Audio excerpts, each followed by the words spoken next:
Corona virus को लेकर अब अमेरिका आयुर्वेदिक दवाओं के ऊपर क्लिनिकल ट्रायल करने जा रहा है। भारत और अमेरिका दोनों देशों के वैज्ञानिक एक साथ मिलकर कोरोना वायरस का इलाज खोजने के लिए आयुर्वेदिक दवाओं के ऊपर क्लिनिकल ट्रायल शुरू करने जा रहे हैं।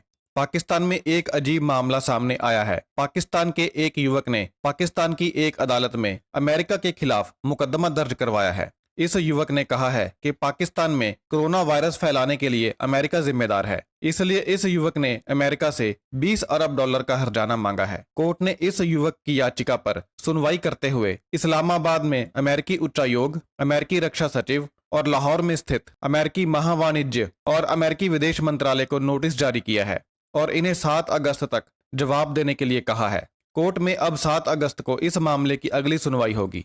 चीन की सेना अब गोगरा इलाके से भी 2 किलोमीटर पीछे हट गई है। जिन इलाकों से चीनी सेना पीछे हटी है, इन इलाकों की जांच हो रही है।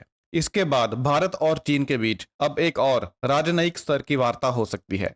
ब्रिटेन में निवेश करने वाले देशों में भारत अमेरिका के बाद दूसरे नंबर पर पहुंच गया है। भारत ने 2019 में ब्रिटेन में 120 परियोजनाओं में निवेश किया और 5,429 नौकरियों को पैदा किया। महाराष्ट्र और पुणे में 10 दिन का लॉकडाउन लगाया गया है। इस पर एम्स के निदेशक रणदीप गुलेरिया ने शुक्रवार को कहा कि कोरोना वायरस को रोकने के लिए 10 दिन के लॉकडाउन का कोई फायदा नहीं होगा। यह लॉकडाउन कम से कम 14 दिनों का होना चाहिए। कोरोना से ठीक हो चुके लोगों में ठीक होने के बाद एक गंभीर बीमारी के लक्षण नजर आ रहे हैं। रिपोर्ट के मुताबिक कोरोना से ठीक होने के बाद लोगों को कुछ अलग तरह के न्यूरोलॉजिकल डिसऑर्डर से जूझना पड़ रहा है। इन लोगों को किसी विषय पर ठीक से सोचने में मुश्किल आ रही है और चिड़चिड़ापन भी महसूस हो रहा है। इस न्यूरोलॉजिकल डिसऑर्डर का मरीज के दिमाग के ऊपर लंबे समय तक असर रह सकता है।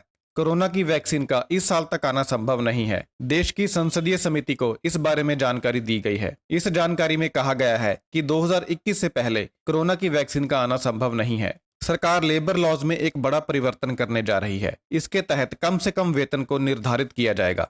अगर ऐसा होता है तो देश में 50 करोड़ लोगों को फायदा होगा। अभी सरकार ने इस कानून के ऊपर सभी पक्षों की राय मांगी है। सरकार ने कहा है कि वह लोगों की जीविका और एक बेहतर जीवन को ध्यान में रखकर इस वेतन का निर्धारण करेंगे। इस कानून के तहत कंपनीज को सैलरी स्लिप देना भी अनिवार्य होगा ताकि मजदूरों का शोषण कम हो सके। विकास दुबे की पत्नी और उसके बेटे को पुलिस ने छोड़ दिया है और इन्हें क्लीन चिट दे दी है। पुलिस ने कहा है कि इन दोनों की कोई भूमिका नहीं मिली है। प्रधानमंत्री मोदी ने मध्य प्रदेश में बने एशिया के सबसे बड़े सोलर प्लांट का उद्घाटन किया है। अब मध्य प्रदेश एक साफ सुथरी बिजली और सस्ती बिजली का गढ़ बन जाएगा। इस सोलर प्लांट में 750 मेगावाट बिजली पैदा की जाएगी, जिसका 24% हिस्सा दिल्ली मेट्रो को मिलेगा और बाकी बिजली स्टेट के अंदर ही इस्तेमाल की जाएगी। ईरान की राजधानी तेहरान में फिर से 2 बड़े बम धमाके हुए हैं। इन बम धमाकों के लिए इजराइल के ऊपर शंका जाहिर की जा रही है। जब यह धमाके हुए तो पूरे शहर की बिजली चली गई। जिन इमारतों में धमाके हुए हैं वहां पर क्या काम होता था, इसके बारे में पुख्ता जानकारी नहीं है, लेकिन ऐसा बताया जा रहा है कि यह ईरान की सेना के गुप्त अड्डे थे।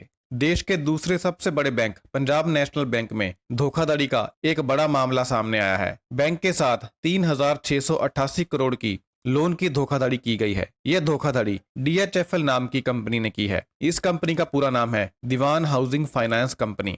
इस कंपनी ने सांठगांठ के जरिए बड़ी धोखाधड़ी को अंजाम दिया है। पंजाब नेशनल बैंक ने RBI को इसके बारे में सूचना दी है। यह बड़ी रकम DHFL कंपनी के खाते में जमा हुई है। नेपाल ने DD न्यूज के अलावा बाकी सभी भारतीय चैनलों पर बैन लगा दिया है। ऐसा माना जा रहा है कि चीन की शह पर नेपाल ने यह कारनामा किया है। अमेरिका में रोजगार का संकट गहरा गया है। पिछले एक हफ्ते में 13 लाख लोगों ने बेरोजगारी भत्ते के लिए अप्लाई किया है। कोरोना वायरस के चलते अमेरिका में बहुत सारे लोगों को अपनी नौकरियों से हाथ धोना पड़ा है।